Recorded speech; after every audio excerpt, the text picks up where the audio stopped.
Hi again. I'm here. It's Friday and it's time for me to get on the mic, I guess. I don't know. I hope what I say is interesting. I think it's interesting.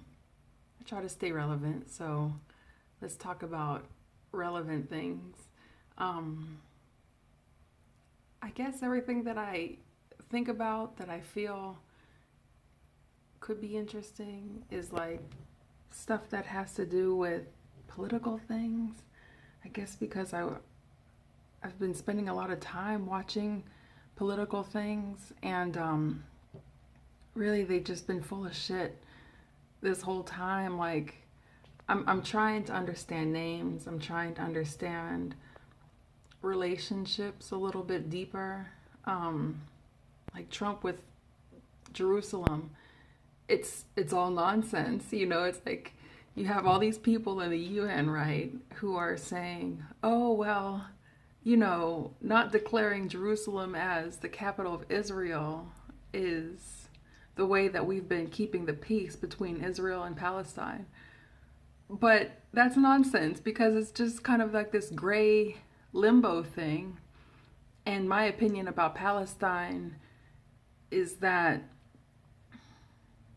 they have their own thing going on, right? And I'll just leave it at that.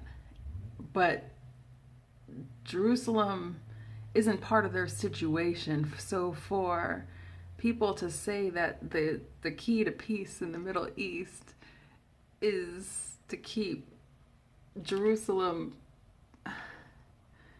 undeclared, but it's already declared, it just doesn't make sense. And then for Trump to declare it as like the official capital of Israel, that's cool, but people were tripping and freaking out. But that was like his opinion. And that's like me saying like France is the capital of, the United States. Like, I know France is a country, but like, let's just say Paris, my bad. But you feel me? Like, I don't know. I just feel like people could say whatever they want, but it became like this kind of media scandal situation. I don't know. Sorry about all this moving around. Oh my gosh. My camera situation. It's a tough cookie, but you know, we'll see how it goes. So, but back to the situation, like,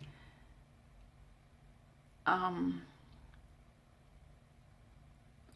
to illustrate my point, um, the lady in the White House, Sarah, I think her name is, homegirl that wears a dress at the podium and takes questions from reporters, and when she's happy about answering a question, or if it's a question that she's like comfortable with, she just answers it directly. But if it's not something she likes, or if it's something that she's trying to avoid talking about, or if it's just about something that's ridiculous, that it's pretty much like, not fake it till you make it, but like the kind of person who's lying and they just lie to the end, like never admitting wrong or whatever. Like there's some phrase for it, some like catchy phrase, but when she's trying to avoid the truth or something that's exposing to the administration, she'll answer her uncomfortable question with, look. And I feel like that's just a mind fuck, like it's one of those things that people that are trying to convince other people that they're right or bully them in a really passive aggressive way. It's what they do to people. Like, look, like, it's just like, did this person do this to this person? Look, and you see how that feels when you start a sentence with look. it's like it's like throwing bad energy at a person in word format. And she does this every time. And I can't really understand whether, or figure out whether she really believes herself and what she's talking about. Like, if is she in that position because she believes in the cause so much, and everything that she stands at that podium and delivers, she's just like, yeah, that's the truth. Yeah, that's the best way. Or is she there because she's like the best bullshit frontman? I can't really figure it out. I haven't really been the most skilled person at figuring these types of things out about people. Like, do you really believe yourself, or are you just that cunning? And I honestly just don't have a easy time distinguishing these things.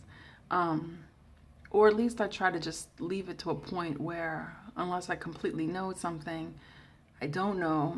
And I think that's what I'm trying to do here, but sometimes that just gives the person that's in that other situation or that other position more time.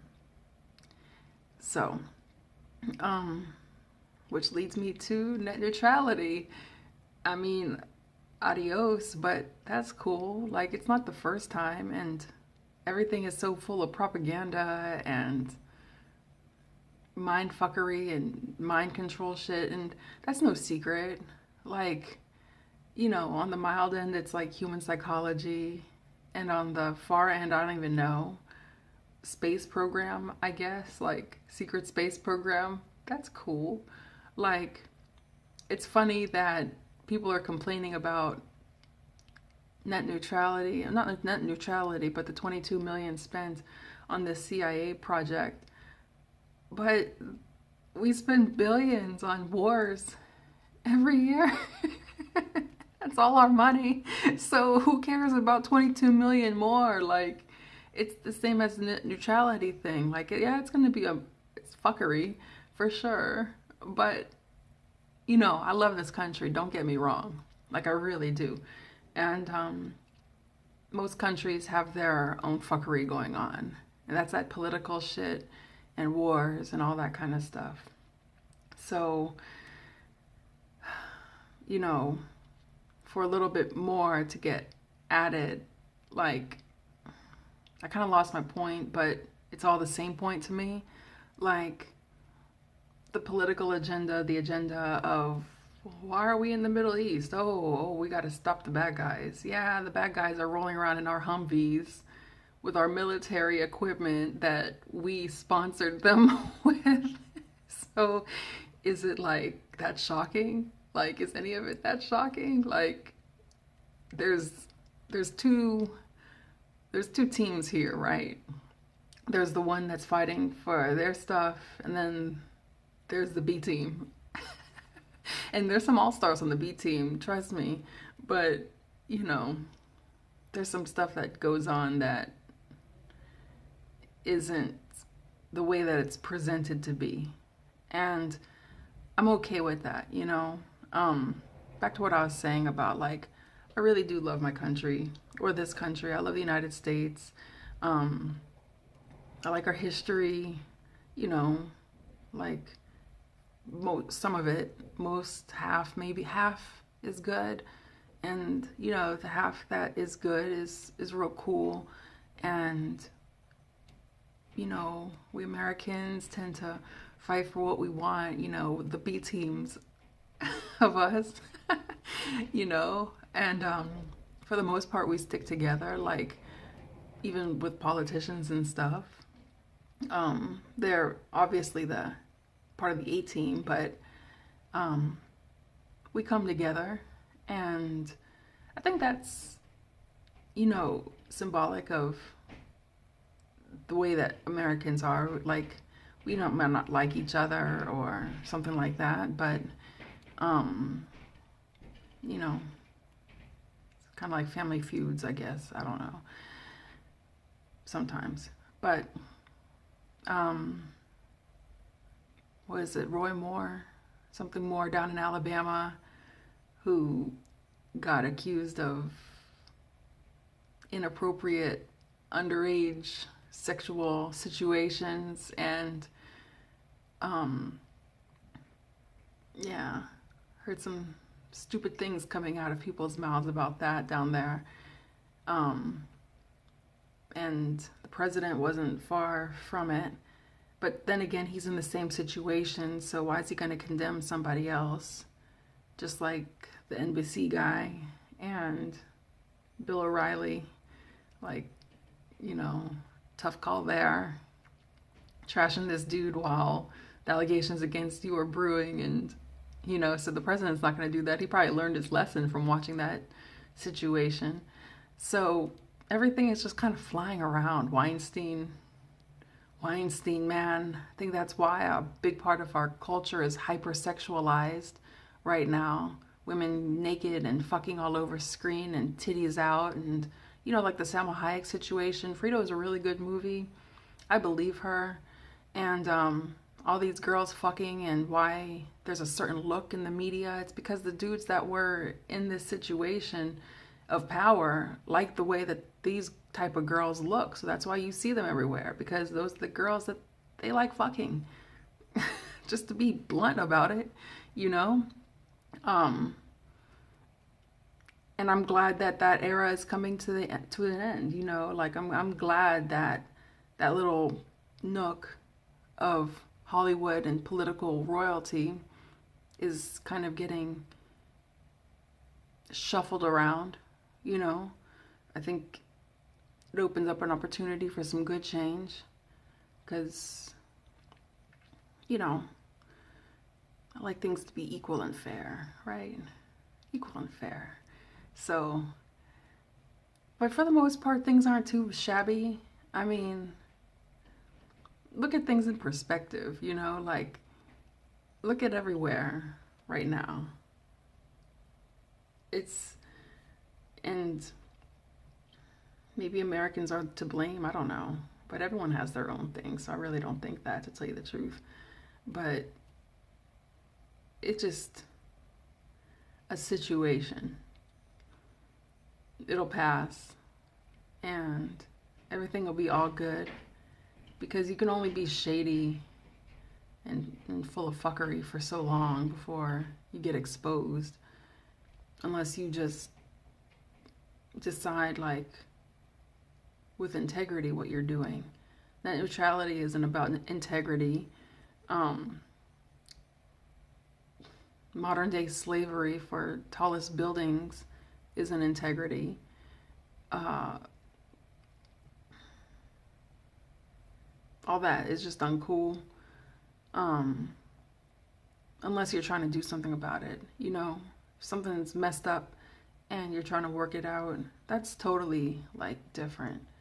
It's like continued mindfuck, continued bullying, continued just ignoring somebody else's requests, or playing dumb and sticking to lies. Like, I didn't do it. That's the catchy phrase.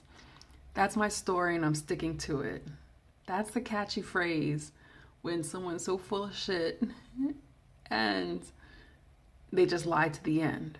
No matter, like, I use the analogy of somebody is in a really crowded room and they drop kick a cat and everyone's watching them. And then people say to them, that was really foul what you did to that cat, man. Like, I haven't seen anything like that before. And they're like, what are you talking about? Look, you must have seen somebody else. You see that look situation? It's like, it's clear as day. It's happening. It happened. I saw it. And, you know, for the human notion of moral support, I guess, it's hard doing things solo. I'll say that. It's a challenge. But, you know, let's say you have like 30 of your comrades that just saw the same thing. And that person's still like, that's my story and I'm sticking to it. Nah, you can only do that kind of shit for so long. I'm just saying, man, like, you know, you might want to do your thing for yourself or your whatever, your homies. You might have this plan.